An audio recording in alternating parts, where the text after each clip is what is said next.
வணக்கம் and welcome to இசை ஞானியின் இசையில் நான் ராஜா சார் நிகழ்ச்சிக்கு ரேடியோ மிர்ச்சி 98.3 FM செந்தில் உங்களோட பேச வந்திருக்கேன். சமீபத்தில் ஃபேஸ்புக்கில் ஒரு கல்யாண ஃபோட்டோ ஒன்று, அதை எல்லாரும் இது என்னப்பா உண்மையா உனக்கு கல்யாணம் ஆயிடுச்சா, நீ என்ன சரவண மீனாட்சியில் மீனாட்சியை கல்யாணம் பண்ணிட்டியா இப்படி பயங்கரமாக என்னை கேட்டுட்ருக்குறாங்க. இதையும் மறுக்கலை, உண்மைதான்.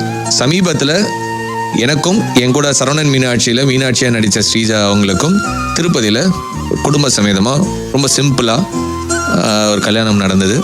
ஏன் இது யாருக்கும் சொல்லலை, சொல்லி தான் நாங்களாம் சந்தோஷப்பட்டிருப்போமேனு. யாருக்கும் சொல்லக்கூடாதுன்னெலாம் இல்லை, இது குடும்பத்தாரோடைய விருப்பம்.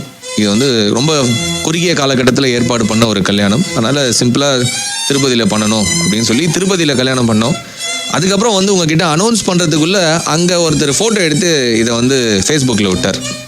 ஸோ அதனால் நான் உங்ககிட்ட சொல்கிறதுக்கு முன்னாடியே இது வெளியில் பரவி இன்றைக்கி நீங்கள் என்ன கேட்குற மாதிரி ஆயிடுச்சு. அதுக்கு சாரி கேட்டுக்கிறேன். மற்றபடி உங்ககிட்ட சொல்லக்கூடாது, உங்ககிட்ட மறைச்சி கல்யாணம் பண்ணணும் அப்படின்லாம் ஒன்றுமே இல்லை. நானே சொல்கிறதுக்கு முன்னாடி ஒருத்தர் அவசரப்பட்டார் லைக்ஸ் வாங்கணுன்றதுக்காக. சரி, ஓகே ஃபைன், எல்லாமே நல்லதுக்கு அப்படின்னு சொல்லிட்டு இன்றைக்கி உங்ககிட்ட ஓப்பனாகவே சொல்கிறேன். இது குடும்பத்தார் நடத்தி வைத்த ஒரு கல்யாணம். ரசிகர்களுடைய ஆசையை குடும்பத்தை ஏற்றுட்டாங்க. பொதுவாக காதலர்களுடைய ஆசையை பெற்றோர்கள் ஏற்றுட்டாங்க அப்படின்னு சொல்லுவாங்களே. இது ரசிகர்களுடைய ஒரு பெரிய ஆதரவு, அவங்களுடைய ஆசையை எங்கள் குடும்பத்தார் ஏற்றுக்கிட்டாங்க அப்படின்னு தான் சொல்லணும். ஏன்னா பெருசாக அவங்களுக்கு இது என்னப்பா 2 பேர் ஒர்க் பண்ணுறவங்க எப்படிப்பா உடனே கல்யாணம் பண்ணிக்கணும் ஆசையாக, ஆஃபீஸில் 2 பேர் ஒர்க் பண்ணுறாங்கன்னா கண்டிப்பாக அவங்க கல்யாணம் பண்ணிக்கணும்னு எதனா இருக்கா அப்படின்லாம் இருந்தாங்க. பட் இவ்வளோ பேர் இதுக்குன்னு விஜய் டெலி அவார்ட்ஸ் கொடுக்குறாங்க, இது இவ்வளோ எங்கே போனாலும் இதை பற்றி தான் பேசுகிறாங்க அப்படின்னும்போது அவங்களுக்கு ஒரு காலகட்டத்தில் சரிப்பா ரசிகர்களுடைய விருப்பத்தை, இவங்க விருப்பத்தை விடுங்க, ரசிகர்களுடைய விருப்பத்தை நம்ம ஏற்றுப்போம்னு சொல்லி குடும்பத்தார் நடத்தி வைத்த ஒரு கல்யாணம். ஸோ ரசிகர்களாகிய நீங்கள் கண்டிப்பாக இந்த ஒரு கல்யாணத்துக்கு உங்களுடைய வாழ்த்துக்களையும் ஆதரவையும் தெரிவிப்பீங்க அப்படின்னு ஒரு பரிபூர்ண நம்பிக்கையோடவே இன்னைக்கு நம்ம நிகழ்ச்சி ஆரம்பிக்கிறோம். வணக்கம் அண்ட் வெல்கம் டு நான் ராஜா சார் நிகழ்ச்சிக்கு ரேடியோ மிர்ச்சி 98.3 FM குடும்பத்தை செந்தில் பேச வந்திருக்கேன். இது சம ஹாட்டு மச்சி.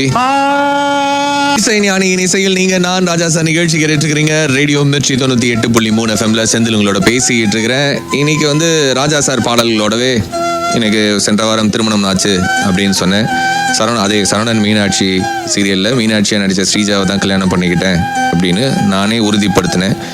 உங்ககிட்ட லேட்டாக தகவல் சொன்னதுக்கு மன்னிக்கும். ஆக்சுவலி நானாக சொல்லியிருந்தா நல்லா இருந்திருக்கும். அதுக்கு முன்னாடி அங்கே வந்த டிரைவர் ஒருத்தர் ஃபோட்டோ எடுத்து அப்லோட் பண்ணுவார்னு யாருமே எதிர்பார்க்கல. அதனால் உங்களுக்கு முன்கூட்டியே விஷயம் தெரிஞ்சிருச்சு. ஸோ அதுக்காக தார்மீகமாக மன்னிப்பும் கேட்டேன். பட் உங்களுடைய வாழ்த்துக்கள் கண்டிப்பாக அவசியம் அப்படின்னு ரிக்வெஸ்ட்டும் பண்ணியிருந்தேன். தென்